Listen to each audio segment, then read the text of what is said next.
Hello and good morning, everybody. What is up and welcome back? If you're new here, I'm Liz. This is Great Crime Time, where I'm your host. I sit down and we're talking about some true crime. So, as you've known for this past week, we are covering true crime cases that have inspired media, movies, all of the above. Well, today is a goodie. You want to know why? We're going to be talking about the real life Hannibal Lecter.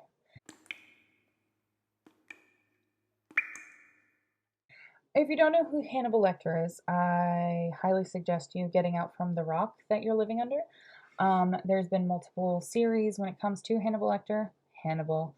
Then there's the new show Clarice, which is fantastic, although I don't know if it's been renewed, but whatever. That's based on Clarice Starling, which is a character in Red Dragon, or Hannibal Silence of the Lambs. If you have never seen the movie franchise, I highly recommend. Hannibal Rising is another one. And then there's Red Dragon. Recommend them. Also read the book Red Dragon. I will talk about that because the author is involved. So, who is the real life Hannibal Lecter? His name is Dr. Alfredo Balli Trevino. Now, the only reason that the author of Red Dragon, now his name is Arthur Thomas. His name is Thomas Harris. I don't know why I said Arthur, but he's an author. I think that might be why. Anywho, so the only reason why Thomas Harris knew or met this dude is because okay, so Thomas Harris, he was actually going to talk to another person, and he met Alfredo Trevino. Yeah. That's the only reason why. Only reason.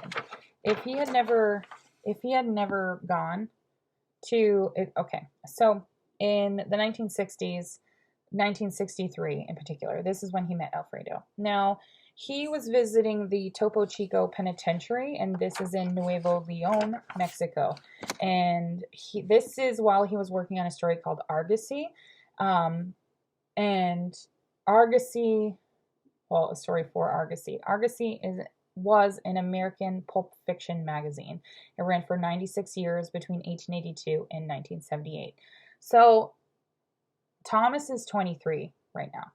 Now, he was going to the Topo Chico Penitentiary in order to interview a prisoner. His name is Dykes Askew Simmons.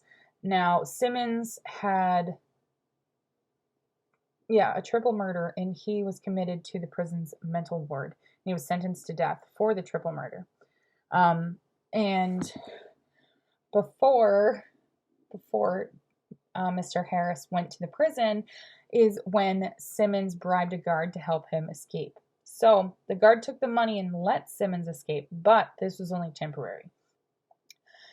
He shot Simmons during his break instead. He had double-crossed the prisoner. And Simmons expected the guard to basically double-cross the prison he worked for, but instead he just took the money and he screwed over Dykes. Like, that's what he did.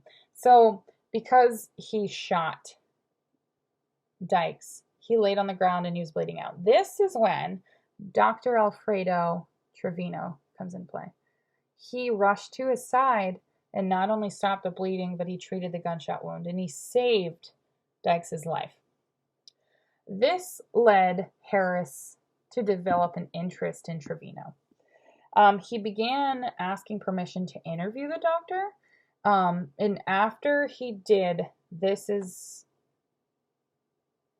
whole conversation he has with Trevino is what inspired the pivotal scene in Silence of the Lambs. But we'll get there. So I never knew that Hannibal Lecter was a person, but man, this dude is fucked. And it's beautiful. It's absolutely beautiful. So Harris, obviously, he went to the prison and he wanted to interview Simmons. So he noted that Alfredo was a small little man, and he had deep, dark red hair. He stood very still. He was very, like, there was an elegance about him, which is something that we see about Hannibal Lecter in anything we see him in. Like Anthony Hopkins, very, very statuesque. Like the picture of Trevino, man, very like knows how to hold himself. And he was a surgeon. So, I mean, he probably, he's got something good up there, unfortunately. So Harris asks to talk to Trevino. Now, he doesn't know his name. Alfredo introduces himself as Dr. Salazar, as a pseudonym. Now, the conversation that takes place, now, like I briefly mentioned, mimics and mirrors that of the infamous scene between Hannibal Lecter and Clarice Starling. And it's eerily similar. That scene, man, where she's talking to him. Like, if you have not seen Silence of the Lambs, you need to. So during the conversation, Alfredo asks Thomas questions, and these questions kind of show off his IQ, his intelligence, and his complicated psyche. One of them was, how did he feel seeing the pictures of Simmons? Did he notice the disfigurement of his face? Had he seen pictures of the other victims? Harris said that he saw pictures of the other victims after Alfredo asked him these questions, and he said that the victims looked nice. Alfredo ragefully asked him, "You're not saying they provoked him?" It's after this interaction is when Harris learns exactly who Dr. Salazar is. Yes, exactly who he is. So he learns that he's a former surgeon and he's a murderer. And he's not a prison doctor. Because, Thomas thought that he was a prison doctor. He came over and he helped Simmons stop the bleeding and saved his life. So he's talking to the warden, and this is when he fully figures out who he is. The warden tells Harris, now this is after he asked how long Dr. Salazar's worked there, and he said, the doctor's a murderer. The warden also explained that as a surgeon, he could package his victim in a surprisingly small box, and he will never leave this place. Yes. So let's kind of talk about what he did. And we'll get back to his sentence and stuff like that. So the actual crime was committed in 1959. This is when he was a medic intern, and he had a verbal altercation with his lover. His lover's name is Jesus Castillo Rangel. Now, Rangel was a doctor as well. And this altercation escalated to the point where Rangel had attacked Trevino with a screwdriver. And then Trevino administered an anesthetic to Rangel's body. Yes. Just wait. It gets more interesting. Yes. So after this is when Rangel is dragged by Trevino to a bathtub. He then slits his throat. He drains his body of blood. All the blood. This doesn't really sound like a reaction anybody would have if your boyfriend hit you with a screwdriver. But apparently this is what Alfredo decided it was necessary. Anywho, so after this is when Alfredo chops up Rangel's body into small pieces, packs the pieces into a box. He then drove to a relative's farm and then asked if he could bury some medical waste there. Dude, wrong move number 1. You went to a relative's farm. Wrong move number 2. Asked if you could get rid of something. If you're going to get rid of something, don't tell anybody. Just fucking do it. Oh, and so after he asked about getting rid of this waste is when another worker on the farm saw the mound of which he buried his waste in, and this is when that worker ended up calling the cops. Yes, so they would end up finding his body, and yes. So, Mr.